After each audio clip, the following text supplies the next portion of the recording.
BBA, BCA, BCom computer కోర్సులో 100% placement లభించే ఏకైక డిగ్రీ కాలేజ్ కూకట్పల్లిలోని i3 డిగ్రీ కాలేజ్ 8367215215.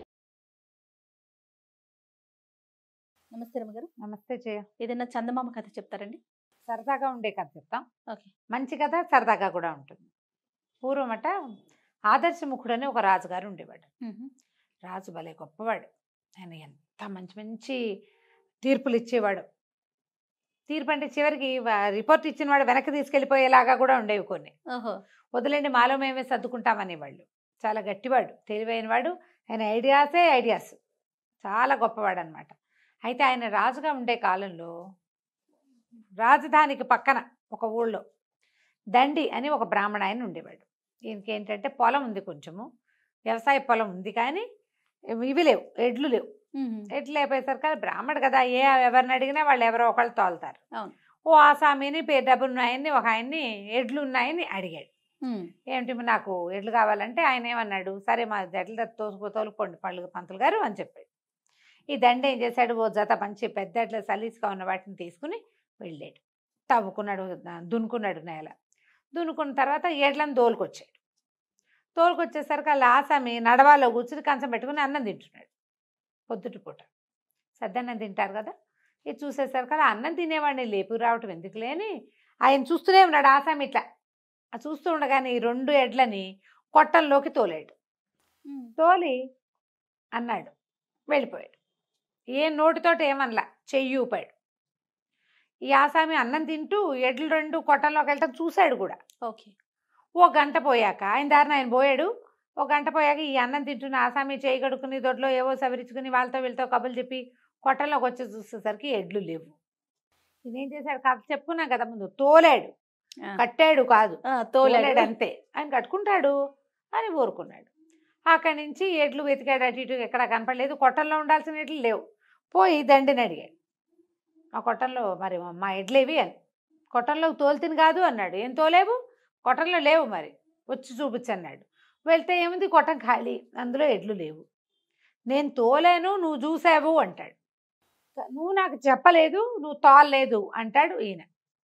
నువ్వు నాకు చెబితే వేరు, నా ఎడ్లను నాకు అప్పచెప్పాలి, నేను నీకు అప్పచెప్తాను కాదు, నువ్వు కూడా నాకు అప్పచెప్పాలి కదా. ఇక ఇప్పుడు నా ఎడ్లు నాకు ఇస్తావా చస్తావా అని కూర్చున్నాడు. ఎడ్లకి ఒక జత ఉంటే దున్నుకోవడానికి గతి లేనివాడు కొనుక్కుని వచ్చి అక్కడి నుంచి ఇస్తాడు. అక్కడి నుంచి ఆసామి గారు ఒప్పుకోలే. పదా రాజుగారి దగ్గరకు నీ సంగతి తెలుస్తానన్నాడు. ఇద్దరు బయలుదేరారు. ఇలాంటి కథ ఇదివరకు విన్నాం మనం. అవును. ఇద్దరు బయలుదేరితే దారిలో పోతుంటే ఒక ఏరు దాటి వెళ్ళాలి అవతలకి. ఒక వడ్రంగా అయిన ఒక ఆయన మనకేవో చిన్న పనులు చేసుకోవటానికి చెక్కలు కొట్టుకు రావడానికి అడవికి పోతున్నాడు. ఆ పోతూ ఏం చేశాడు, ఆ ఏరు దాటాలి. ఏరు ఎక్కువగా ఉంది. గొడ్డలింట అని నోటితో ఖర్చు పట్టుకుంటారు కదా కర్రలు, అలా పట్టుకుని ఏరు దాటుతూ ఉంటే ఈయన ఏం చేశాడు, ఇదండి చప్పట్లు కొట్టి ఏంటి నీరు ఎక్కువగా ఉందా అని అడిగాడు. అడిగేసరికి అలా అవును అని నోరు చెప్పబోయాడు. నోట్లో కాస్త టుపుక్కని జారి పడిపోయింది. ఓ ఇట్లా అనాలి. సమాధానం చెప్పబోయేసరికి అలా అంటున్నాడు. ఆలేదు ఊలేదు వెళ్ళైపోయింది. గొడ్డలి నీళ్ళలో ఏరు వడిగా ఉంది కదా, కొట్టుకుపోయేసరికి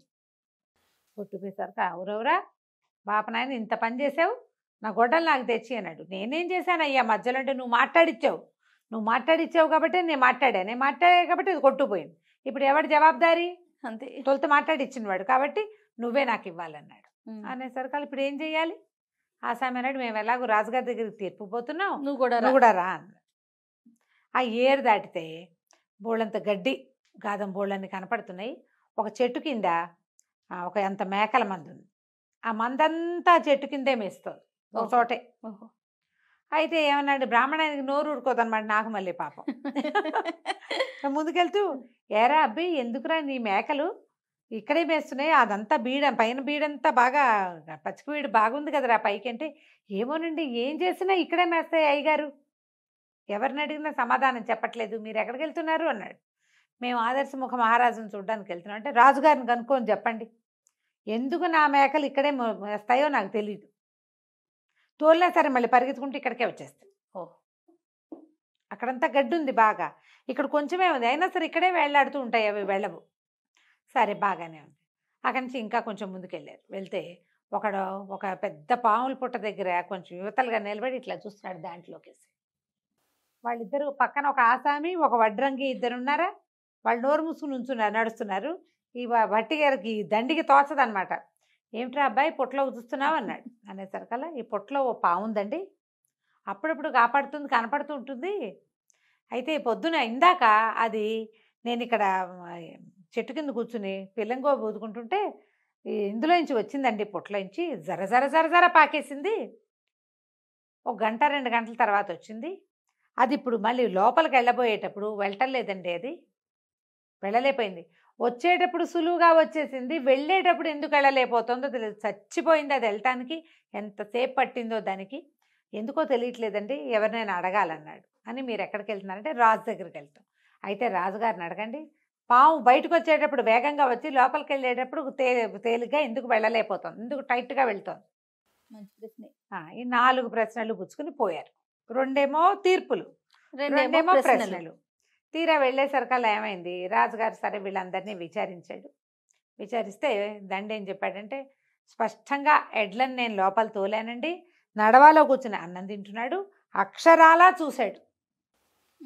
ఈయనేమంటాడు, నాకు చెప్పలేదండి అంటున్నాడు ఆసామి. అయితే ఈయన ఏమన్నాడు, ఆదర్శం ఒకటి తీర్పు చాలా బాగుంది, చూసి కూడా లేచి వచ్చి నీ ఎడ్లని కట్టుకోలేనందుకు నీ కళ్ళు పొడిపించేస్తా.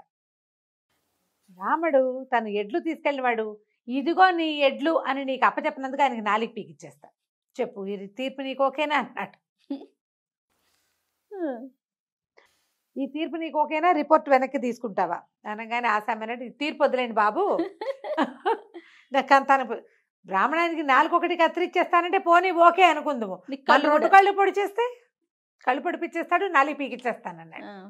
అనగానే వద్దులేండి, ఎడ్లు లోపల రావడం నేను చూశాను అనుకోండి, కళ్ళు చూసినా కూడా నాకు బుద్ధి లేనందుకు నా కళ్ళని నేను తిట్టుకుని నా ఎడ్లని నేను వెతుక్కుంటాలేండి, బ్రాహ్మణ ఆయన వదిలిపెట్టండి, నా రిపోర్ట్ వెనక్కి తీసుకుంటాను, టాటా బాయ్ బాయ్ అని వెళ్ళిపోయాడు.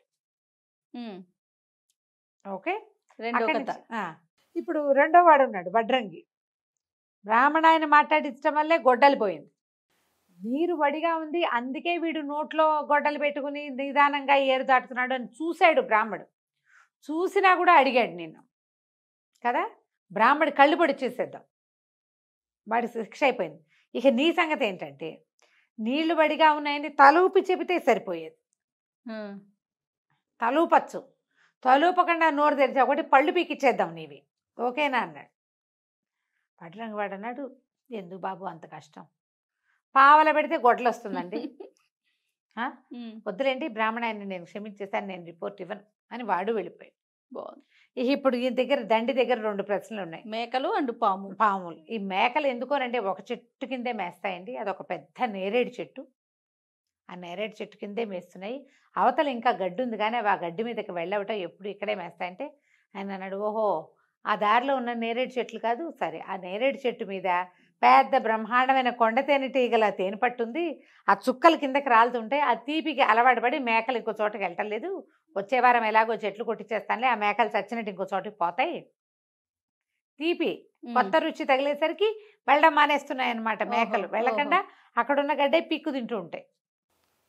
ఒక చోటే పడవు కదా, గాలికి చుక్కలు అటు ఇటు ఆ చెట్టు కిందే ఉన్నాయి. అక్కడి నుంచి ఇది కూడా అయిపోయింది, ఆ చెట్టు కొట్టించేస్తే మేకలు ఆ చెట్టు వదిలేసేసి వేరే చోటకి వెళ్తాయి, గడ్డున్న చోటకి, ఈ తీపి కాసిపడి ఇక్కడ ఉండకుండా ఉంటాయి. 4వది 2వ క్వశ్చన్, ఇక్కడ పాము బయటకు వచ్చేటప్పుడు ఆకలితో వస్తుంది, బక్క చిక్కిపోయింది, పొట్టలో ఆహారం అంతా అరిగిపోతుందా, బయటకు వచ్చేస్తుంది చకచక చకమని. అది వచ్చేటప్పుడు ఏం చేస్తుంది, ఒక 4 కప్పలనో ఓ 2 అడవి కోళ్లనో దేన్నో మింగేసి వస్తుంది, తినొస్తుంది, అందుకని లావుగా అయిపోతుంది, లోపలికి వెళ్ళేటప్పుడు ఆ కంతలోకి అందుకని వెళ్ళలేకపోతుంది, అంతే బాబు బ్రెయిన్ పెడితే సరిపోయేది అని చెప్పాడు. ఈ 2 సమాధానాలు తీసుకుని 2 తీర్పుల గురించి నవ్వుకుంటూ ఆ దండి మళ్ళీ వెనక్కి నడిచెళ్ళి వెళ్తూ అక్కడ ఉన్నవాడికి, ఆ మేకల వాడికి ఆ కబురు, పాము దగ్గర ఉన్నవాడికి 2వ కబురు చెప్పి తన గ్రామానికి వెళ్ళిపోయాడు. కథ కంచికి మనం ఇంటికి. చాలా బాగుందండి. నమస్తే రమ్మగారు. నమస్తే.